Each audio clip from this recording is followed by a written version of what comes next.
To use Samsung DeX wirelessly on a Samsung S25, first of all, you have to be sure that you are connected into the same Wi-Fi network on your S25. So here we have the name of the Wi-Fi network, and on the same Wi-Fi network, you have to also be connected on your TV.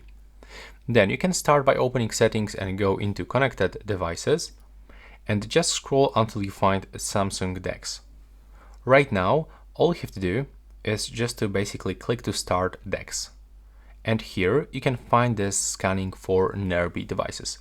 And sometimes it will take 5 or 10 seconds and then your TV will appear right here, but sometimes you have to wait a little bit longer. Previously, when I was trying to record this one, I was waiting over 2 minutes until it actually detects my TV. So just be patient and simply wait until your TV will appear, or you can just go back and try to repeat this connection process.